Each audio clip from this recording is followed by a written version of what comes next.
हरे राम राम राम हरे हरे, हरे कृष्ण कृष्ण कृष्ण हरे हरे। हरे राम राम राम हरे हरे, हरे कृष्ण कृष्ण कृष्ण हरे हरे। हरे राम राम राम हरे हरे, हरे कृष्ण कृष्ण कृष्ण हरे हरे। हरे राम राम हरे हरे, हरे कृष्ण कृष्ण कृष्ण हरे हरे। कुंडली कवरदे हरि विठ्ठल, श्री गुरु ज्ञानदेव तुकाराम पंढरीनाथ भगवान की जय।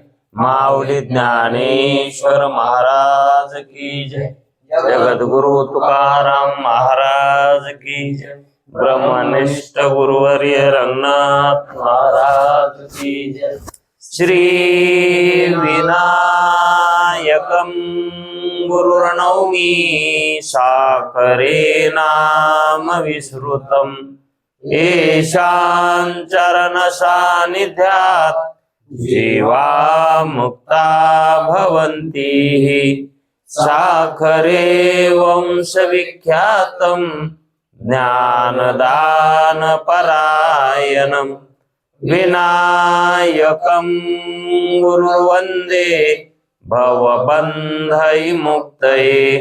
श्रीरङ्गनाथं गुरुराजवर्यं मुमुक्षूणां ज्ञानदानेकदक्षं, प्रभावती क्षेत्रनिवासिनं नमामि वेदान्तविदां वरिष्ठं। पुण्डलीकवरदे हरिविठ्ठल, श्री गुरु ज्ञानदेव तुकाराम पंढरीनाथ भगवान की जय।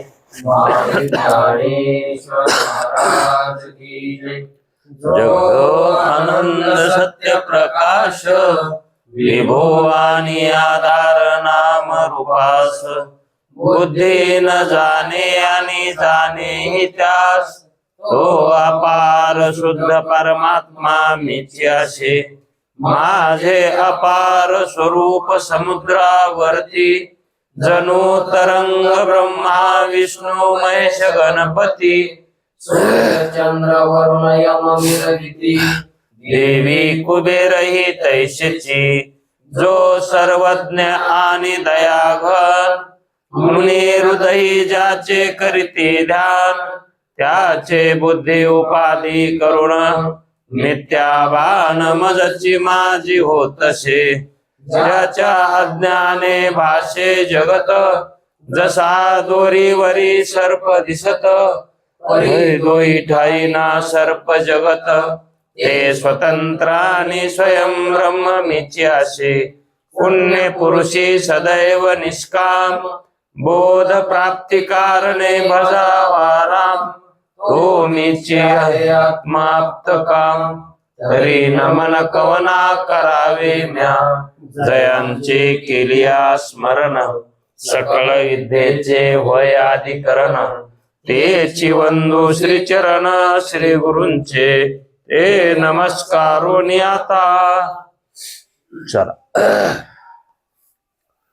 विचार सागर तरंग पाचवा, परिच्छेद 33वाच आहे। जे उपासनेचा प्रकार चालू आहे, प्रणव उपासना। ही उपासना एवढी विस्तृत प्रमाणानं का सांगत आहेत, याच्या पाठीमागाला एवढाच हेतू आहे की सर्व उपासनेमध्ये हीच उपासना श्रेष्ठ आहे आणि परमार्थ करून करून मनुष्य जीव या उपासनेपर्यंत यावा लागतो। कारण ही उपासना घडली तर ऐक्य प्राप्त होतं, अभेद करता येतो। नाही तर परमार्थ आपण करायतलो पण ऐक्य काय व्हायनाय, भेद शिल्लकच राहिलाय. मग भेद जर शिल्लक राहिला वास्तव म्हणून, तर परमार्थाचं जे फळ सांगितलं आहे सच्चिदानंद रूप म्हणून, मोक्ष म्हणून, ते फलाची प्राप्ती या जन्मात होत नाही. म्हणून या प्रणव उपासनेचा विस्तृत प्रमाणानं अभ्यास सांगितला आहे. तसाच अभ्यास आपण काल जे 3 पाद आहेत, 3 पाद मांडण्यापेक्षा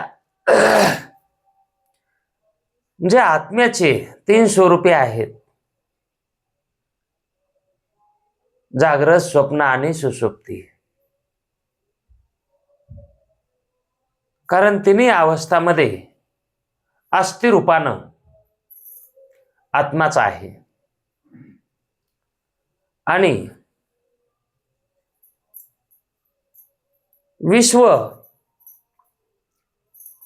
तेजस आणि प्राज्ञे ही जी त्या आत्म्याला नावे आली आहेत, उपाध्या लागल्या आहेत, ह्या उपाधीच्या भेदानं तर त्याच्या ठिकाणी काय भेद वाटायला लागला आपल्याला. मग हा त्या उपाधीनं भेद आहे. आणि ती उपाधी कशी आहे? कल्पित आहेत. जागृत, स्वप्न आणि सुषुप्ती ह्या ज्या अवस्था आहेत, ह्या अवस्थेवर तो विश्व झाला, तो तेजस झाला आणि तो प्राज्ञ होतो, है का नाही? म्हणून ईश्वरूप जे आहे आत्मा, आता विश्वरूप कोणता? जो जागृतीमध्ये आपल्याला व्यवहार दिसायला आहे का, हा विश्वरूप व्यवहार आहे. आता आपल्या आत्म्याचं स्वरूप ईश्वरूप आहे. मग या विश्वरूप स्वरूपामध्ये आपणाला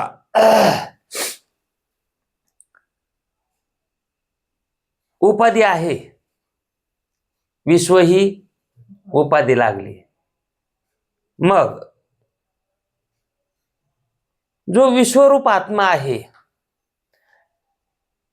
जागृतीतला, त्याला किती उपाध्या मानायच्या, किती उपाधीने युक्त मानावं लागेल ते. त्याला ज्ञान किती उपाधीचं आहे. आणि ज्ञान असलं, उपाधी असली की त्याच्यात तो अडकलाच. कारण ज्ञान व्यवहार करतं, तिथं उपाधी लागली की व्यवहार्य होतं. मग त्या ठिकाणी त्या अंतःकरणाकडून व्यवहार होतो. कसा? तर आपण जागृतीत जो आपण विचार करतो की मी आता जागृत आहे, पण जागृतीमध्ये ज्यानं व्यवहार केला तो स्वप्नामध्ये व्यवहार करणार आहे. मग स्वप्नामध्ये व्यवहार करतो आणि त्रिपुटीचाही तो ज्ञाता आहे. मग तेही त्रिपुटी आहे. कुणाला? विश्वरूपाला. म्हणजे स्वप्नाचंही ज्ञान जागृतीत आहे आणि सुषुप्तीचंही आहे, जागृतीचं आहे, स्वप्नाचं आहे, सुषुप्तीचं आहे. म्हणजे तिन्ही अवस्थेचं ज्ञान जागृतीत आहे, म्हणजे विश्वरूपात आहे. म्हणून विश्वरूप आत्म्याला 3 उपाध्या आहेत. किती? या 3 उपाध्यातून त्याला पार पडायचंय. ज्यावेळेस तो ब्रह्मरूप होतो त्यावेळेस 3 उपाध्या ओलांडून त्याला ब्रह्मरूप व्हावं लागतं. पण तेजसाला तसं आहे का? तेजसाला जागृतीचं ज्ञान आहे का? तेजसाला झोपीचं ज्ञान आहे का नाही? दोनच उपाय. स्वप्नात झोपतो का नाही? स्वप्नात स्वप्नात झोपतो, झोपीचं ज्ञान आहे. झोपलेल्याला उठवितो, त्याला म्हणतो तू झोपू नको, उठ, बामगोळा पाडणार आहे. म्हणजे झोपीचं ज्ञान. मग तेजसाला किती उपाध्या? 2 उपाध्या. आणि प्राज्ञाला? प्राज्ञे एकच आहे त्याला. कामून एक. आता उपाधी एक हे कळालंय, पण ते कामून एक हे कळाव ना. आता हे कीर्तनकार भागवतकार हे असंच सांगत येत 4 मुक्ती आहेत आणि त्या मुक्तीचे नाव सांगतेत, पण त्याचं स्वरूप सांगत नाही. मग तसं विश्वाला 3 उपाध्या आहेत आणि तेजसाला 2 उपाध्या आहेत आणि प्राज्ञाला एकच उपाधी. कशा? आता ते कळालं तर कळन आणि नाहीच कळाल्यावर कसं कळन? आता प्राज्ञाला स्वप्नही नाही आणि जागृतीही नाही, म्हणून विश्व रूपही नाही त्याला ज्ञान, आणि त्याला स्वप्नावस्थाही नाही. कारण झोपीमध्ये ह्या दोन्ही अवस्था लयरूप होतात. या दोन्ही अवस्थाचा लय होतो. आता कशात लय होतो? हा कारणात. कार्याचा कशात लय होतो? आणि ते कार्य कशातून आलेलं असतंय? मग ज्याच्यातून येतंय. म्हणून झोपीमध्ये ज्यावेळेस प्राज्ञ स्वरूप आहे आपलं, आत्म्याचं आपलं प्राज्ञ स्वरूप आहे, मग तो प्राज्ञ जागृतीचं त्याला अज्ञान आहे आणि स्वप्नाचं हे अज्ञान आहे. मग त्याला त्या उपाध्या आहेत का? ज्ञानच नाही म्हणल्यावर ती वस्तूच नाही ना. काल विचार केला ना आपण, ज्ञान असेल तर आणि ज्ञान नसेल तर, आहे का नाही? जगाचं ज्ञान असेल तर जगत आहे आणि जगाचं ज्ञान नसेल तर मग झोपीत जगत आहे का? झोपीमध्ये जगत आहे का? झोपीत जगत नाही आणि झोपीमध्ये झोपही नाही. झोप तरी आहे का? झोप कुणाला आहे? ज्याला ज्ञान व्हालंय त्याला आहे का? मग झोप कोणाला आहे का नाही? अंतःकरणाला.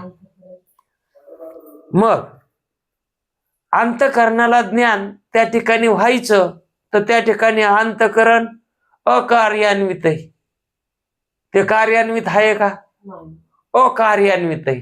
अकार्यत्व असल्यामुळं त्याला त्या ठिकाणी अंतःकरणात ते ज्ञान व्हाय नाही. मग ते ज्ञान व्हाय ना म्हणल्या त्यालाही झोपीचं ज्ञान नाही. कोणाला? अंतःकरणाला. आणि त्या अंतःकरणातल्याला अंतःकरणाला तर आधीच होत नसतंय, कारण ते जडच आहे. आणि त्या अंतःकरणात असणारा चिदाभास त्याला तरी झोपीचं कुठं ज्ञान आहे? आणि जर झोपेमध्ये ज्ञान झालं असतं तर झोपेतल्या माणसाला जर विचारलं ना झोपलात का हो, तर त्यावेळेस तो हो किंवा नाही म्हणेल, हे का नाही? आणि जर हो किंवा नाही म्हणत असेल तर तो झोपलाच नाही. तो हो जरी म्हणला तरी झोपला नाही. कारण झोपीमध्ये कारण स्वरूपामध्ये कार्य घडत नसतात. कार्य घडण्यासाठी कार्यरूप उपाध्या लागत असतात. कोणत्याही उपाध्यानं कार्य घडत नाही. कारणानं कार्य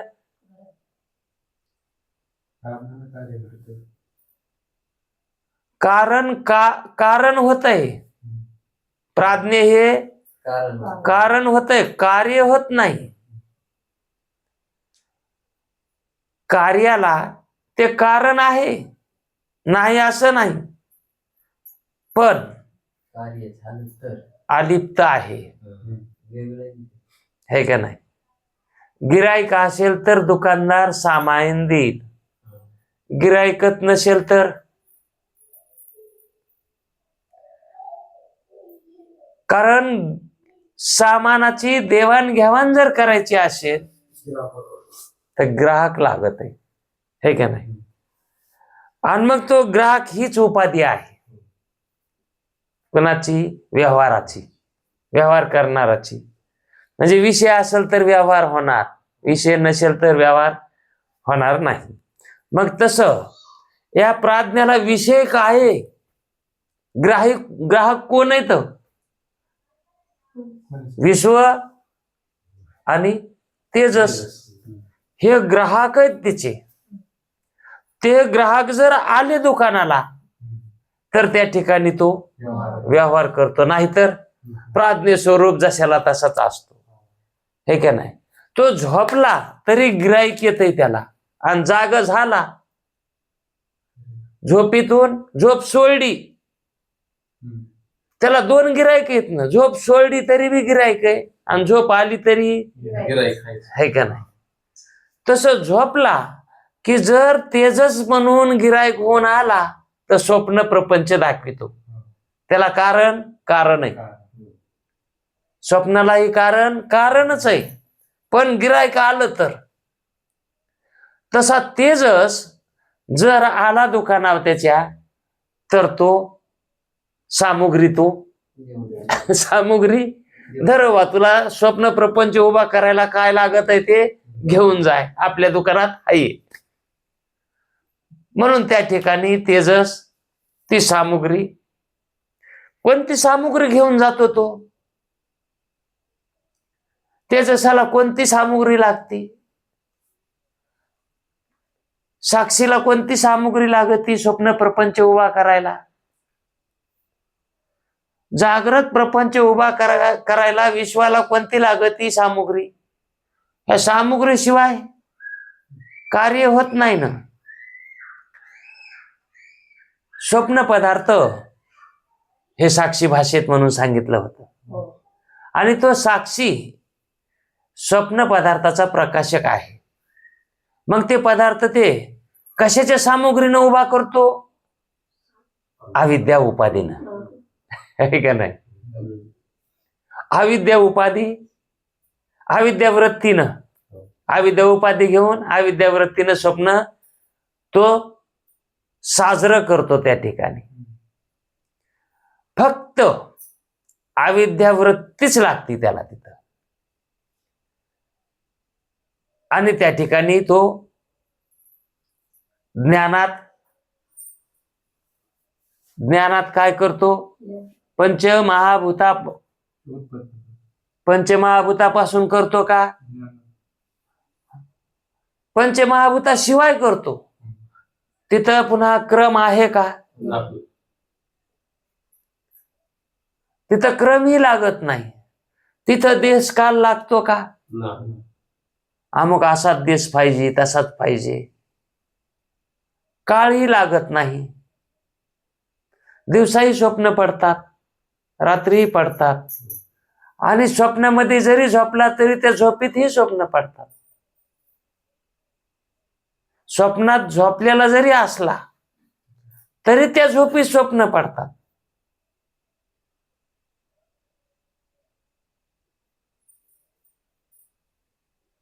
अहो जागृतामधला तर झोपलाच, जागृतीमध्ये तो झोपला, आणि झोपल्यावर स्वप्न पडलं कशाचं, झोपीचं, आणि त्याच्यात बी स्वप्न, है का नाही. मग असं कुठवर जाईन बरं, जर गेलो तर. तुम्ही वारकाच्या दुकानात गेलात का कवा, काय वारकाच्या दुकानात कशामुळे सांगायलो, कारण पाठीमागे एक भिंगा असतंय, समोर एक भिंगा असतंय, आणि जर आपण समोरच्या भिंगात बघितलं तर किती खोल्या दिसतात मधात, बघितल्या का कवा? बघितलं. खबर पण दिसते ती आपल्याला. हा. हा, हा. आणि ते कशामुळे तसं दिसायला तिथं? त्या दोन उपाध्या समोरासमोर आल्या. दोन उपाध्या समोरासमोर आल्या आणि एका जातीच्या आल्या. विजाती तरी कुठं, एका जातीच्या. म्हणून समोरच्या उपाधीमध्ये पडलेलं प्रतिबिंब, आरशात पडलेलं प्रतिबिंब, त्या उपाधीत आरशात पडलेलं प्रतिबिंब पाठीमागाल्या आरशात पडत.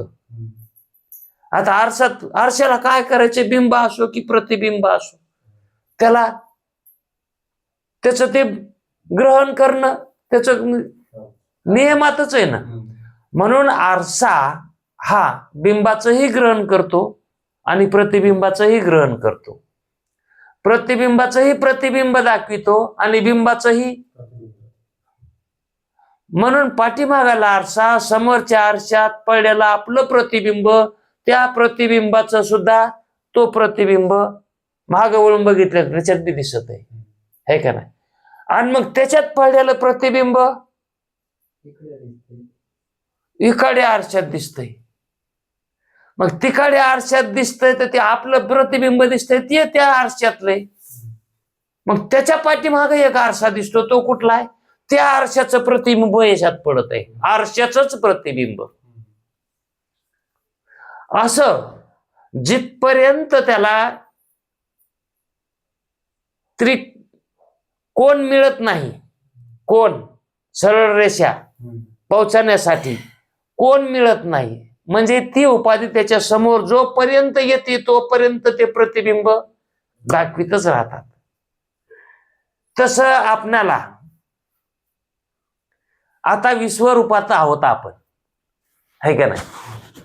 मग आता आपण ह्या उपाधीमध्ये आहोत आणि जर ह्या उपाधीला, विश्व ह्या उपाधीतून आपण झोपलो म्हणजे अंतःकरण हे कार्य करीना गेलं म्हणजे तो काय झालं? मूर्छित झालं. झोपेला मूर्छाही म्हणतात, मूर्छा अवस्थाच आहे ती. मूर्छा अवस्थेत बी कुठं कळत आहे काय? झोपेप्रमाणेच असतील ती. तसं झोपीमध्ये पुन्हा अविद्या ही उपाधी आहे आणि त्या अविद्या उपाधी लागली की पुन्हा त्या ठिकाणी ते चैतन्य त्या ठिकाणी अविद्या उपाधीनं प्रपंचाची, विषयाची उत्पत्ती करतो, है का नाही? मग त्या विषयामध्ये त्यानं जी जी उपाधी पुन्हा पुन्हा जर घेऊच लागला तर ते कवरही तसंच होतंय. ते म्हणजे कवरही पुन्हा स्वप्न. पण ते आपल्याला तसं प्रतीला काय येत नाही तर ते एकच विषय जर असेल स्वप्नाचा जर एकच विषय असेल तर ते आपल्याला दोन वाटत नाहीत, एकच वाटतंय. जर समजा आपण एकदा झोपीत गेलो आणि तिथं स्वप्न सुरू झालं तर तो नवीन विषय त्या ठिकाणी समोर येतो, है का नाही? मग त्या ठिकाणी इतर झोपलेले दिसतात आणि त्यावेळेस आपणही तिथं झोपत होतो, है का नाही? मग त्या झोपीमध्ये पुन्हा स्वप्न जर पडलं आणि त्या स्वप्नामध्ये आपण पुन्हा झोपलोत असं स्वप्न पडलं, इतकं स्वप्न पडलं तर पुन्हा मग त्या झोपीमध्ये आपण पुन्हा स्वप्नगत आहोत असं ज्ञान होत नाही. होत असल ती क्रिया घडत असन पण आपल्याला ते ज्ञान होत नाही. कारण वाटतंय तेच आहे जे सुरुवात दुसऱ्या एकदा पडून ज्या वेळेस ते पुन्हा हे होतं, वाटतंय तेच आहे. पाण्यात जर खडा पडला, ती पहिली लाट निघालेली ती इकडं विहिरीच्या कडाला येते आणि जिरून जाते, हे का नाही? पण ती पहिली लाट उत्पन्न झालेली तिकडच्या लाटा उत्पन्न झालेल्या दिसत नाहीत. जे कडीपर्यंत जाऊस तर तिथपर्यंतच दिसतात, पुन्हा त्या ठिकाणी दिसत नाहीत. पण कवर मी लाटा, है का नाही? तसंच आहे तो प्रकार. मग जे चिदाभास आहे आणि जोपर्यंत त्याला उपाधी आहे तोपर्यंत त्याला जागृत प्रपंचच. जागृत काय आणि स्वप्न काय है का नाही. स्वप्नात गेला तरी त्याला जागृतच प्रपंच वाटतंय आणि जागृतीत आला तरीही. आता आपल्याला इथं ही जागृती वाटायली है का नाही आणि जागृतीतच ते स्वप्न वाटत आहे. मग स्वप्नात थोडं स्वप्न वाटत आहे जागृतीत आल्यावर. म्हणून स्वप्न जागृती सुद्धा स्वप्नच आहे आणि स्वप्न स्वप्नच आहे. हे स्वप्नच आहे. तर ही जागृती का म्हणावं लागायली. थोडासा भेद आहे. कशात. ज्ञानात. स्वप्नात कालचं स्वप्न पडलेलं लक्षात राहत नाही. स्वप्नात आदल्या दिवशी पडलेलं स्वप्न लक्षात राहत नाही. पण जागृतीत कालची असलेली जागृती ही लक्षात राहते. म्हणून तर हिला व्यावहारिक सत्ता म्हणतात आणि तिला प्रातिभाषिक सत्ता म्हणतात. तेवढाच फरक आहे. पण हे नुसतं लक्षात राहण्यापुरतंही. हा का म्हणून तर इथलचा आरसा स्वच्छ आहे. ही उपाधी स्वच्छ आहे म्हणून कालचं ज्ञान होतंय आज. आणि स्वप्नामध्ये मलिन. तिथं सत्व गुण आहे का. तमोगुण आहे आणि जागृतीत सत्व गुण आहे. म्हणून तमोगुण प्रधान आहे. आणि दोष झोपीचा आहे. ते झोपीत प्रतीत आहे आणि हे झोप गेल्यावर प्रतीत आहे. पण प्रतीतीत ज्याला व्हायली तो एकच आहे तिथलचा.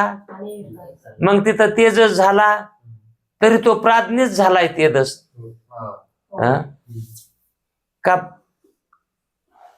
का विश्व झालाय तेजस.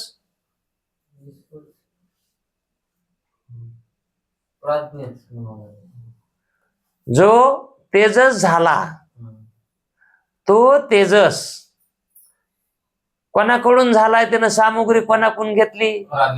हा कोणाच्या दुकानावर गेलता ते है का. आणि तसं विश्व ही कोणाकडून घ्यालाय. हा म्हणून प्राज्ञाच्या ठिकाणी हे दोन ग्राहक आहेत. म्हणून याचं चिंतन आणखी वेगळ्या प्रकाराने करता येतंय. कारण एकाकून तो सामुग्री घेतो आणि एकाला सामुग्री देतोय. तमोगुणाला द्यावा लागती आणि सत्वगुणाकडून घ्यावा लागते. सत्वगुण त्या ठिकाणी जो अंतःकरणामधला अवस्थेमधला जो गुण आहे तो गुण एकाचा काढावा लागतो आणि एकाला द्यावा लागतो. स्वप्नात द्यावी लागते आणि एकाची त्याला घ्यावी लागते. म्हणजे तो विकत घेणार आहे आणि विकत. मग याची घेतलेलंच त्याला देतो. याच घेतलेलं त्याला देतो का आणि त्याच घेतलेलं याला देतो का.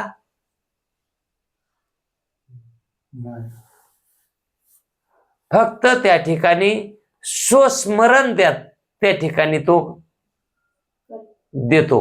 स्वस्मरण स्वविषय देतो. आणि त्याच्याबरोबर जे प्राज्ञ स्वरूपाचा आहे ते उगं काहीतरी चिटकल्यासारखं. जसं एखादं लाकूड पाण्यात बुडलं त्याच्यासोबत पाणी चिटकून येतंय. भरून येत नाही पण चिटकून येतंय ओलं होतंय. तसं जागृतीमध्ये काही स्वप्नातले संस्कार येतात आणि काही काळ काय स्वप्न काय पडलं होतं हे कळत आहे ना, पण ते कवर राहतंय लक्षात. त्या लाकडाचं पाणी कवर राहतंय ते, आहे का नाही? ते तवाच वाळत आहे. तसं ते तवाच मिटून जातात. पण स्वप्नातले संस्कार हे जागृतीत कळतात. स्वप्न पडलं होतं हे कळत आहे, पण ते मिथ्य आहे हेही कळत आहे. मिथ्य आहे हेही कळत आहे. जसं स्वप्नामध्ये जर पैसे मोजू लागला असं असं असं असं, आणि मागून पोर गालन तांब्या त्याच्या हातात होता, हल्ला टकुऱ्यात त्याच्या, आणि इकडे पैसे हातातला तांब्या त्यानं लेकरानं हाणला की त्याला चेव आला. आपण ते बोट असंच होतं, ते झोपलेलं होतं आणि बोट चालूच होतं असं. आणि पुन्हा मग ते लक्षात आलं ना त्याच्या, म्हणजे काहीतरी वेगळं झालं ना, मग ते अवस्था बदलली ना, बोट चालूच होतं मोजायचं. आणि मग ते बोटाकडे लक्ष गेलं, बोट हालायलंय. अंतःकरण ते क्रिया करू लागलं ना, आणि ते बोट हालायला असं दिसलं. पुन्हा त्याला वाटलं पैसे मोजू लागलो, पैसे दिसणार, आणि पुन्हा असं हात झटकीत कपाळाला हाणून घेत, हे तिच्या बायली, हे स्वप्न होतं काय की असं म्हणते, हे तिच्या बायली. म्हणजे कळत आहे जागृती आल्यावर, त्या उपाधीत कळत नाही. पण आता हे विषय तसं सांगत चाललं की लांबत आहे. आता ह्या आकार, उकार आणि मकार ह्या ज्या 3 मात्रा आहेत, विश्व, तेजस आणि प्राज्ञ, आणि दुसरी कोणती आहे तिसरी? विराट, हा, विराट, हिरण्यगर्भ आणि ईश्वर. ह्या जे 3 त्रिपुट्या आहेत, ह्या 3 त्रिपुट्या अविद्यानं युक्त आहेत. ह्या कशा आहेत? उत्पन्न होणारे आहेत का कायमचे आहेत? जाणाऱ्या येणाऱ्या आहेत का नाही? कायमचे आहेत का? जी प्राज्ञता आहे ती जाणारी येणारी आहे का नाही? आणि सूक्ष्मता ही जाणारी येणारी, स्थूलता ही, म्हणजे एक राहत नाही ना. आता आपल्याला वाटतंय नाही जागृती आहे ना एक, अरे येड्या, वाटायले तसं आहे का? स्वप्न अवस्थेत कुठं जागृती, आणि झोपेमध्ये कुठं जागृती? जागृतीचं ज्ञान बी नाही, आणि विषय जागृतीतले नाहीत बी. तसेच स्वप्नातले बी, झोपेमध्ये विषय बी नाहीत आणि ज्ञान बी नाही. तिथं प्राज्ञान घन येते.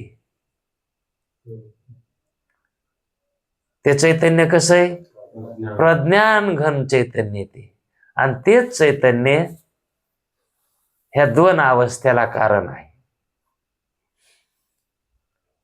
म्हणजे तिथं ते केवळ आनंद भोगतो, तिथं आनंदाचा भोगता आहे तो प्रज्ञान घन आहे. म्हणून असं हे त्रिपुटीचं कोष्टक होतं. आणखी मला वाटतं एक लय चिंतनाचा प्रकार सांगू म्हटलेला ते राहिलंय वाटतंय,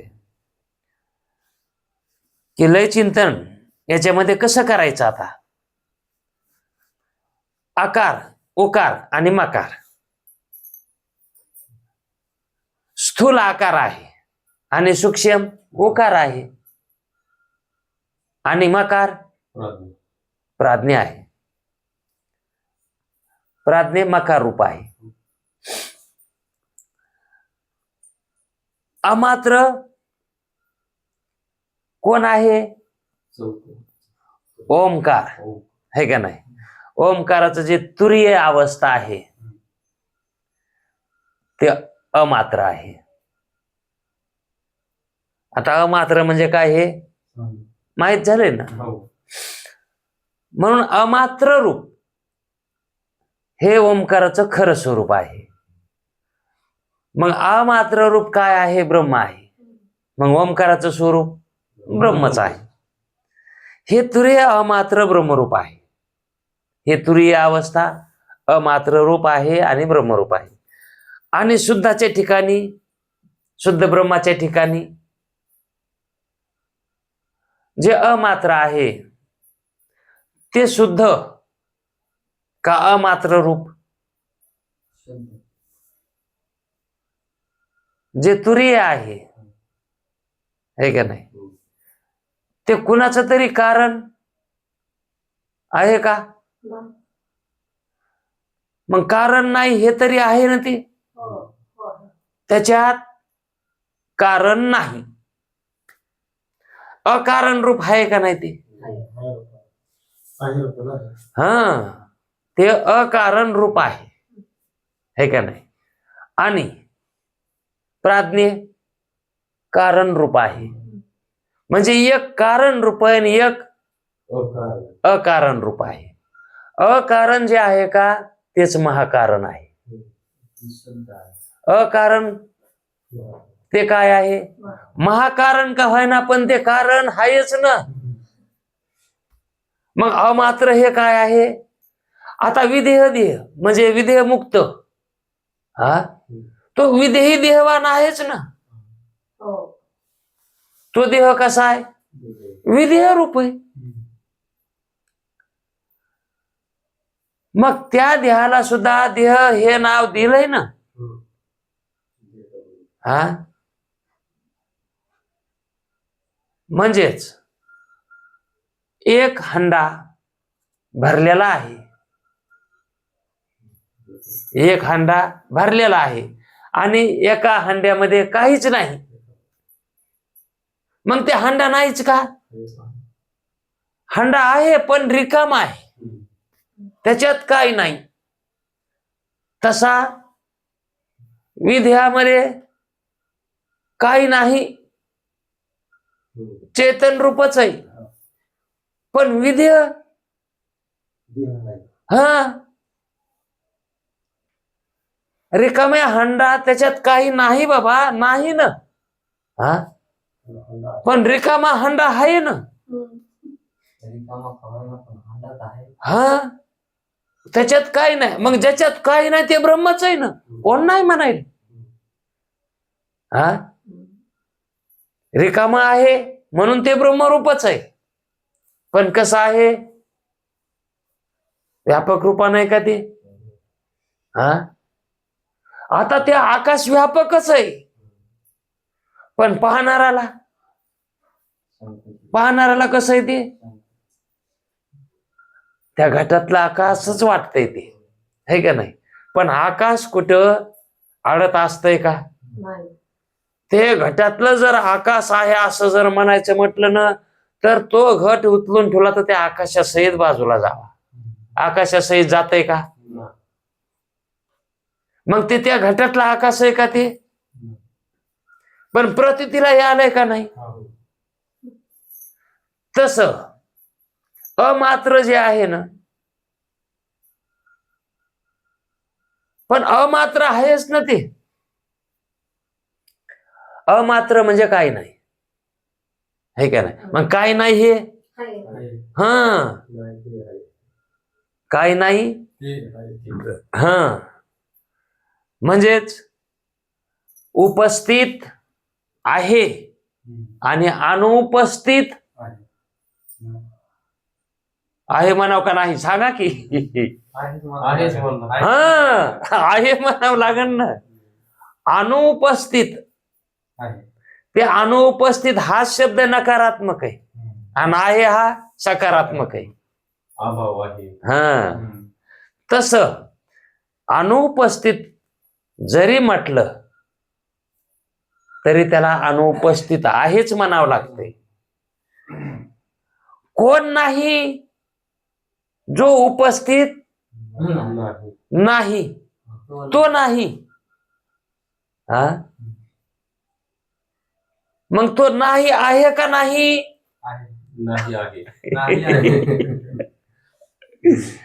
असं जे अनुपस्थित आहे ना त्याला आहे म्हणावं लागतं. तसं हे मिथ्या जगतामध्ये उपस्थित नाही, अनुपस्थित आहे. त्याची हाजरी इकडं नाही कोणाकडून, त्याच्याकडून, पण इकडून आपण त्याची हाजरी घेतो.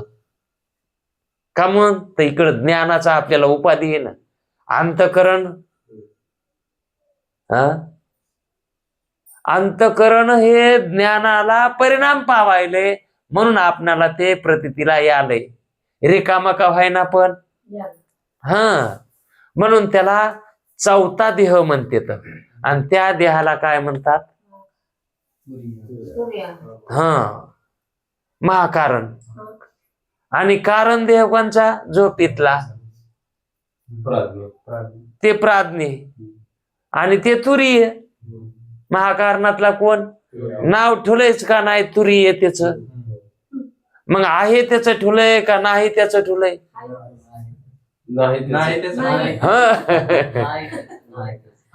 आता वंद्यापुत्र कोणाचं नाव आहे? नाही त्याच. आणि तसाच आहे तो. पण हे आहे रूपानं आहे आणि तो नाही रूपानं आहे. असं आता या ठिकाणी आकार, उकार आणि मकार. आता ही जी त्रिपुटी आहे ही अविद्याकृत आहे. ही त्रिपुटी कशी आहे? ह्या तिन्ही मधले जे उत्पत्ती आहे विषयाची ती अविद्येनच आहे. आता इथं अविद्या उपाधीनच पदार्थाची उत्पत्ती ना, जागृतीमध्ये गुण लागू जा कोणताही, पण उपाधी अविद्याच आहे. आणि स्वप्नालाही अविद्याच आहे. आणि झोपेला अविद्याच आहे. म्हणून हे अविद्या उपादान कारण आहे सगळ्यालाच. अविद्यापासूनच आहे हे. अविद्याच कारण आहे याला, पण उपादान म्हणून आणि निमित्त म्हणून ईश्वर चैतन्य. मग यामध्ये तुरीय अमात्र ब्रह्मरूप आहे. आता त्याला ब्रह्मरूप का म्हणायले? त्याच्यात विषय नाहीत, ते रिकाम झालं म्हणून त्याला ब्रह्मरूप म्हणावं लागायले. म्हणून आता त्याला चौथा का म्हणावं लागायले ते तर माहिती आहे तुम्हाला. ते तिसरं आहे म्हणून त्याला चौथा म्हणावं लागायले. नाही तर ते चौथं नाही. चौथं नाही. ते तीन आहेत म्हणून. हे तिन्ही सारखं नाही म्हणून ते चौथं. शुद्धाच्या ठिकाणी दोन्ही कल्पित आहेत. शुद्धाच्या ठिकाणी आता शुद्ध काय?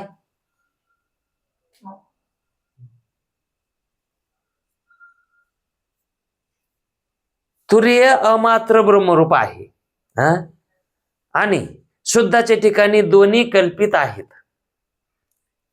शुद्ध ब्रह्माच्या ठिकाणी दोन्हीही कल्पितच आहेत. मग दोन काय? त्याचं परमार्थ स्वरूप आणि अपरमार्थ स्वरूप. सगुण आणि निर्गुण हे दोन्ही कसे आहेत? कल्पितच आहेत. तुमच्या मनानं निर्गुण हे का शुद्ध आहे का? नाव ठेवलात ना तुम्ही, रिकामय म्हणायलात ना. अनुपस्थित आहे म्हणायलात ना. तसं शुद्ध स्वरूपामध्ये हे दोन्हीही सगुणही आणि निर्गुणही कसे आहेत? कल्पित आहेत. आणि दोन्हीही अविद्या वृत्तीनं हे येत प्रकाशित आहेत. कशानं? हेच प्रकाशन कशानं व्हालंय?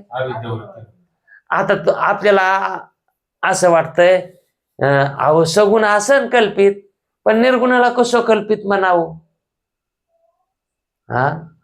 निर्गुणाला अहो निर्गुण म्हणजे ज्याच्यात गुण नाही ते त्याला म्हणायचं निर्गुण. पण तो तुम्ही निर्गुण मानला ना, हा तो कसा मानलाय? त्याच्यात गुण नाहीत, त्याच्यात गुण नाहीत असा मानलाय ना.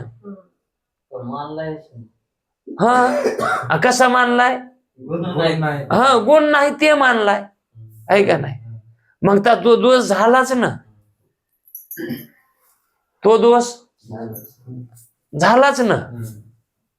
जर समजा एखाद्या पाकिट मारानं पाकिट मारलं आणि तो गवसाला, पाकिट मारणारा गवसाला, आणि त्याला पोलिस मारू लागली आणि हे चांगल्या माणसानं बघितलं आणि त्यानं दुसऱ्याला विचारलं का म्हणून मारायले तू त्या माणसाला? ते माणूस म्हणला अरे तुला माहित नाही का त्यानं पाकिट मारलं, पाकिट चोर आहे ती. ते म्हणलं आपण नाही बा मारलं पाकिट, आपण नाही हाणीत पाकिट, आपण जाऊन सांगायला पाहिजे मी नाही हाणलं रे बाबा, मला मारू नका. दुःख व्हायतलंय की नाही त्याला? आता ज्यानं पाकिट मारलंय त्याला बी दुःख व्हालंय आणि ज्यानं मारलं नाही,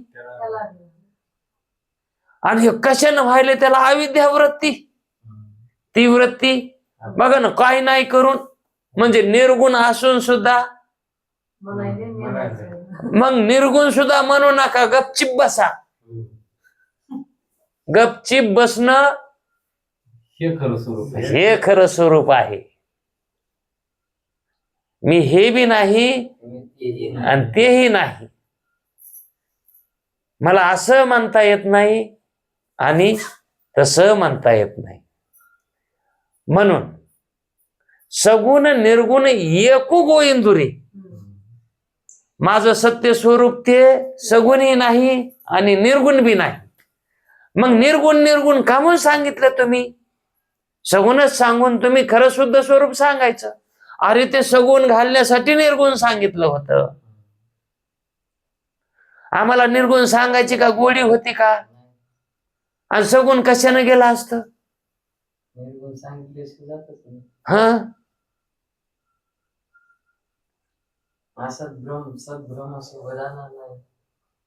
म्हणून तो आम्ही तुम्हाला सद्भ्रम सांगितला होता, असद भ्रम जाण्यासाठी. म्हणून हे निर्गुण स्वरूप सुद्धा हे निर्गुण स्वरूपच आहे, ते तसं मानावंच लागल. ते एक मानावंच लागल. जसं सगुण एक मानलंय तसं ते एक. हा म्हणून या ठिकाणी म्हणतात, पण त्याच्यात काय म्हणतात, ते एक कसं आहे? हे दोन स्वरूपे झाली ना आता, एक निर्गुण स्वरूप आणि एक, मग एक पारमार्थ स्वरूप आणि एक अपारमार्थ स्वरूप. मग याच्यामध्ये पारमार्थ स्वरूप कशाला म्हणायचं? आता जर विचार करायला गेलं तर परमार्थ स्वरूप कशाला म्हणायचं आणि अपारमार्थ स्वरूप? परमार्थ स्वरूपामध्ये बाध्य बाधकता नाही, काहीच नाही तिथं. परमार्थ स्वरूप म्हणजे तिथं वाच्य वाचकता नाही, आहे नाही नाही, आहे नाही आणि नाही बी, हा दोन्ही नाही ना तिथं. ते खरं परमार्थ स्वरूप त्याला म्हणायचं शुद्ध ब्रह्म. फक्त ते एक रूपानं आहे म्हणून आहे, एक सुद्धा म्हणायचं नाही. एकच आहे तर एक काय म्हणायचं त्याला? एकच आहे ना ते, दुसरं काही नाहीच तर. म्हणून त्याला एक कसं म्हणतं? मोजता कसं येईल त्याला? बर जरी मोजायचं तर कोणी मोजायचं? तो एक असल्यामुळं तिथं मोजणारा नाही कोणी. ते खरं स्वरूप आहे जे ज्ञानात ज्ञानात तिथं निर्मळ. कसं आहे ते?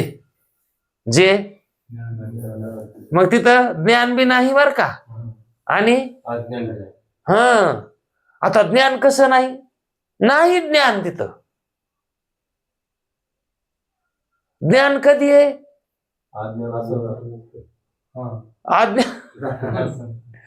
अंतःकरण असेल तर, है का नाही? ते सामान्य रूपानं जे आहे का ते विशेष रूपानं होईल. अंतःकरण असेल तर, आणि मग त्या ठिकाणी त्याचं विशेषीकरणच व्हायना, हा, तर मग त्या ठिकाणी आहे म्हणायला काय तिथं?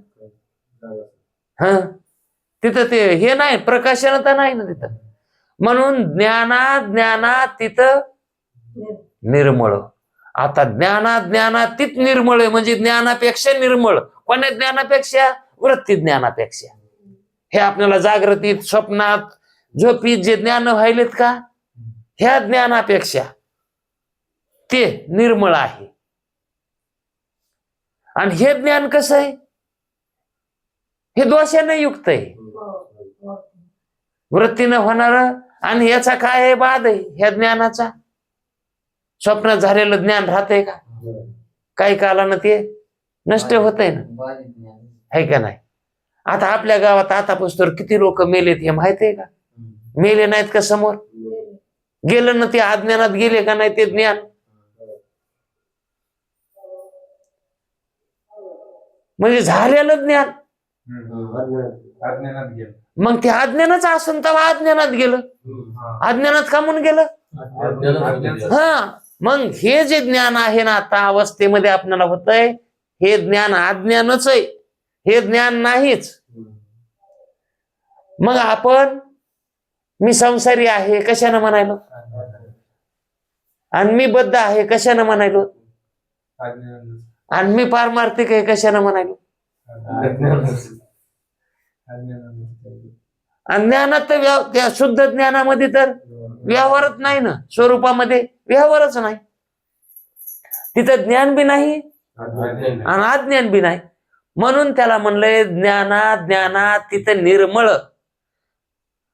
तिथं ज्ञानच नाही तर द्वैत होईल का? मग माझं तुझं होईल का? द्वैता अद्वैता तिथं निश्चळ.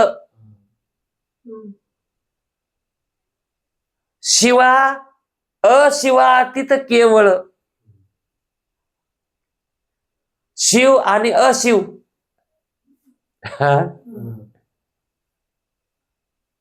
तिथं शिव म्हणजे काय?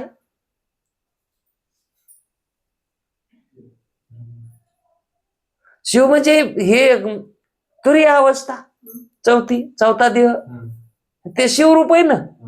मग शिवा तिथं आणि अशिव हे 3 अवस्था आणि शिव अवस्था 4थी. मग ह्या सगळ्या देहापेक्षा अतीत पलीकडे असणारा ते शुद्ध, ते मी जाण परब्रह्म, त्याला परब्रह्म म्हणतात. ब्रह्म हे अशुद्ध मनाची ते ब्रह्म. आपण आता मुक्ताला काय म्हणतो? हा ब्रह्मरूप आहे. विधेय मुक्त असला की काय ब्रह्मरूप वृत्ती झाली. हा, पण ती कशात आहे? हा, त्याला अज्ञान नाही, पण ते विश्वातच आहे ना. ते कशात आहे? विश्वातच आहे. आता तो अनुभवानं त्याची अनुभूती ब्रह्मरूप आहे आणि तो ब्रह्मरूपच होईल. देह पडल्यावर काय होणार आहे का नाही? बुडबुडा फुटला की ते बुडबुडा आकाश रूपच होणार, याच्यात काय वाद नाही. पण जोवर बुडबुडा आहे तोपर्यंत तो बुडबुडा आहे का नाही? म्हणून शिव आणि अशिव, खरा शिवाला शिव आहे ते, पण सिद्धांत मतानं शुद्धता सांगायची ब्रह्माची आपल्याला, त्याच्यामुळं ते सुद्धा ब्रह्मापुढे अशुद्धच आहे. हा, विधेयता सुद्धा शुद्ध ब्रह्मापुढं, हा, ते परब्रह्म आहे. आणि प्रब्रह्म असं जाणावं. शिवा तिथं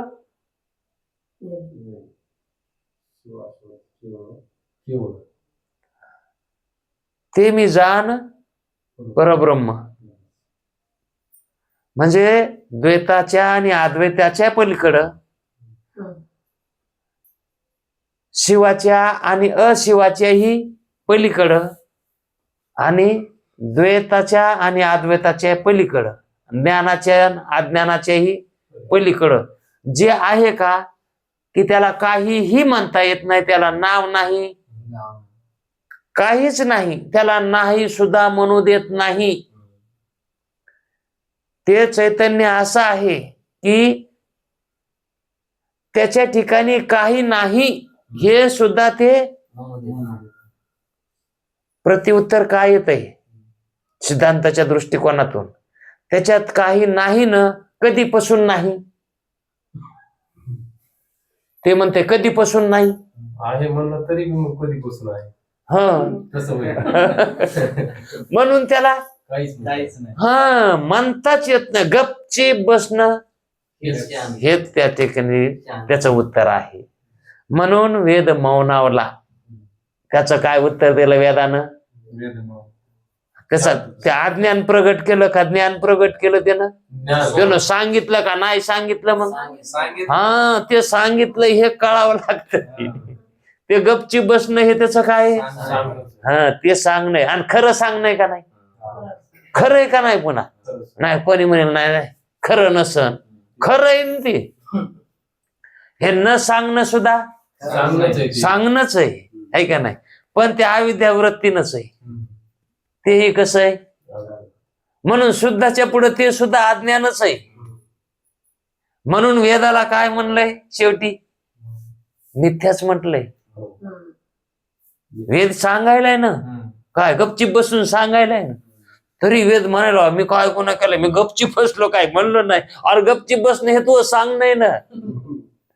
इतकी त्या ठिकाणी सूक्ष्मता शुद्ध ब्रह्माची परब्रह्माची सांगताना, ते परब्रह्म सांगताना असं वाटतंय माऊलीची ज्ञानेश्वरी वाचा. मग त्याच्यामध्ये नाना प्रकारानं समजून दिले ते परब्रह्म. आमचा प्रकृती पैलकडील भाव, कल्पने विन लागशी पाहो. कल्पना सोडून जर बघितलं तर मज माझी भूते हे वाहू. जे मी सर्व मनोनी, आता या ठिकाणी जे आहे ते सगळं मीच आहे. ते परब्रह्म जे आहे का ते सगळं तेच आहे, दुसरं काहीच नाही. त्याला म्हणायचं परब्रह्म. आणि ते सुद्धा आहे. हे प्रपंच ते बी तेच आहे, जागृती तेच आहे, सगळंच तेच आहे. त्याच्या वाचून दुसरं आणून येणे, दुसरं काहीच नाही. आण नेणे म्हणजे दुसरं त्याच्या वाचून काही नाही. आणि दुसरं असं करणार कोणी नाही. दुसरं काही झालं नाही हे आपल्याला मिथ्या प्रतीती यायली. हे आपल्याला हे भान व्हायलंय. मी जन्मलो, मी बोललो, हे आपल्याला काय व्हायलंय? हे भान व्हायलंय. कशानं व्हायलंय? अविद्या उपाधीनं व्हायलंय. स्वप्नात कशामुळे दिसलंय? अविद्या उपाधी. तसंच हे इथं सुद्धा अविद्या उपाधीच आहे. फक्त सत्वगुण आहे म्हणून फरक वाटायला आपणाला, आणि तिथं तमोगुण आहे म्हणून फरक वाटायला आहे, रजोगुण आहे म्हणून. इतकंच फरक आहे, दुसरं काय फरक आहे? गुणात फरक आहे. जरी गुणात फरक असला तरी तिन्ही गुण कसे आहेत? मायाचेच आहेत ना. आणि ती त्या गुणानं युक्त आहे ती माया, म्हणून ती सुद्धा खरी नाही ना. कशामुळं खरी नाही ती? त्या गुणामुळंच. त्या गुणामुळंच त्याच्या ठिकाणी मिथ्यात्व यायली, म्हणजेच कार्यात यायली. आणि कार्यात आलेलं कसं असतंय? कारण रूप. कारण रूप. मग हे कशाच्या अधिष्ठानावर व्हायलंय? सगळं त्या परब्रह्माच्याच. पण हे सांगायलाय बर का. पण तिकून परब्रह्माकडून जर विचार केला तर काही झालं नाही बर का. अहो, दोरीवर सर्प दिसून जर पळून गेला तर दुसऱ्याला सांगता येते, अहो लय मोठा सर्प होता व तिथं, मी भेऊन पळालो बघा ना, मग काळी दडदड करायली. त्या दिसणाऱ्याला सर्प हाय, आणि ज्याला सर्प दिसला नाही त्याला आहे का सर्प? त्याला दिसलाच नाही ना. मग दिसला नाही म्हणून नाही. तो सर्प दिसला नाही, बघितला नाही, प्रतीती नाही म्हणून नाही का? कळाला नाही म्हणून नाही? कळाला नाही, त्याचं ज्ञानच नाही. ज्ञानच झालं. मग एकाला दिसून नाही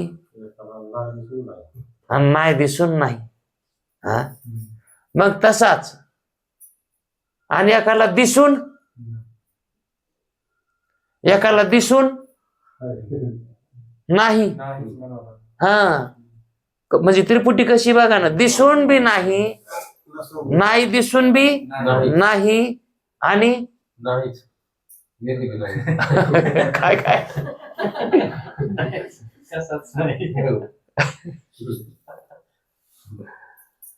ज्ञान होऊन बी, त्याच्या अधिष्ठानाचं ज्ञान होऊन बी नाहीच. म्हणजे तिन्ही बी नाही रूपातच चाललंय. म्हणून हे नाहीच कल्पित आहे. हे जे प्रपंच व्हायला, हे व्हायलंय, हे पोते सांगायलेत मुक्त व्हायलेत, हे काही नाही. मुक्त व्हायलेले सुद्धा